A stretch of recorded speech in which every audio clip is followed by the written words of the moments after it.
बात करने के लिए लॉगिन करें www.astrotak.com। देखिए, माना जाता है कि भगवान विष्णु आषाढ़ शुक्ल पक्ष की एकादशी को 4 महीने के लिए सो जाते हैं, योग निद्रा में चले जाते हैं।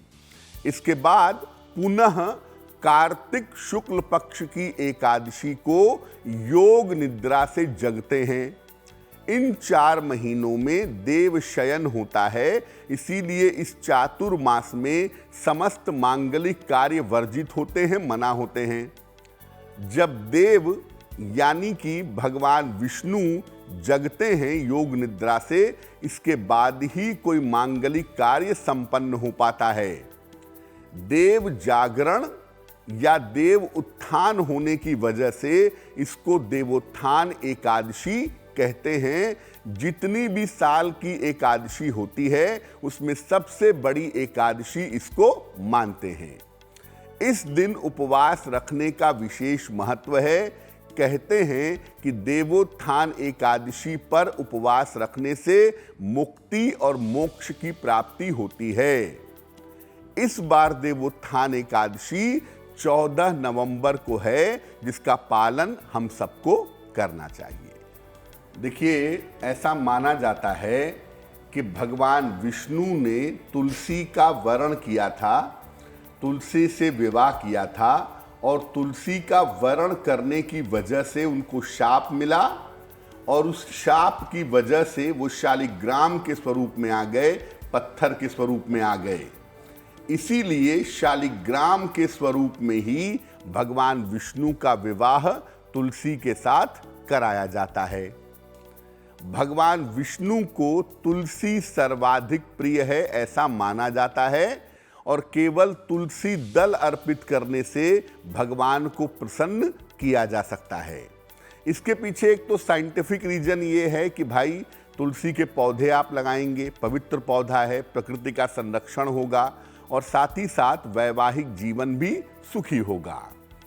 जो लोग तुलसी विवाह करवाते हैं, इस कार्यक्रम में सम्मिलित होते हैं, संपन्न करवाते हैं, उनको वैवाहिक सुख प्राप्त होता है और ऐसा माना जाता है कि अगर आपका विवाह नहीं हो पा रहा हो या आपके दाम्पत्य जीवन में गहरी समस्या हो तो ऐसी स्थिति में शालिग्राम के साथ तुलसी का विवाह करवाना चाहिए, वो बहुत सुखद रहता है। देखिए, जैसा मैंने पहले भी बताया कि देवोत्थान एकादशी पर उपवास रखने से, व्रत रखने से मोक्ष का वरदान प्राप्त होता है। व्रत रखेंगे कैसे? या तो निर्जल व्रत रखिए, जल भी मत पीजिए, या केवल लिक्विड लेकर के फलों का रस, जूस पी करके उपवास रखिए। अगर आप रोगी हैं, वृद्ध हैं, बालक हैं या बहुत व्यस्त हैं तो केवल एक समय उपवास रखिए, यानी दिन में मत खाइए, शाम को खा लीजिएगा, या दिन में खा लीजिए, शाम को मत खाइएगा। अगर ये भी संभव ना हो तो कम से कम इतनी कोशिश करिए कि चावल और नमक खाने से परहेज करिएगा। भगवान विष्णु या अपने इष्ट देव की उपासना करें और घर में भी जो भोजन बने, अगर भोजन कर ही रहे हैं तो प्याज, लहसुन, मांस, मदिरा, बासी भोजन बिल्कुल मत खाइए। और देवोत्थान एकादशी के दिन ओम नमो भगवते वासुदेवाय, ओम नमो भगवते वासुदेवाय, इस मंत्र का अधिक से अधिक दिन भर अगर आप जप करते रहेंगे तो इस व्रत के शुभ परिणाम आपको प्राप्त होंगे। कैसे करेंगे पूजा भगवान विष्णु की देवोत्थान एकादशी पर? एक गन्ने का मंडप बनाएं, बीच में चौक बनाया जाता है और चौक के बीच में चाहें तो भगवान विष्णु का चित्र या मूर्ति रख सकते हैं। चौक के साथ ही भगवान के चरण चिन्ह बनाए जाते हैं, इनको कपड़े से या किसी बर्तन से ढक दिया जाता है। भगवान को गन्ना, सिंघाड़ा, फल, मिठाई आदि अर्पित की जाती है और घी का एक दीपक जलाया जाता है शाम के समय, जो रात भर जलता रहता है। भोर में यानी मध्य रात्रि के बाद भगवान के चरण खोले जाते हैं, कपड़ा हटाया जाता है। उसके बाद चरणों की विधिवत पूजा की जाती है और फिर चरणों को स्पर्श करके भगवान को जगाया जाता है।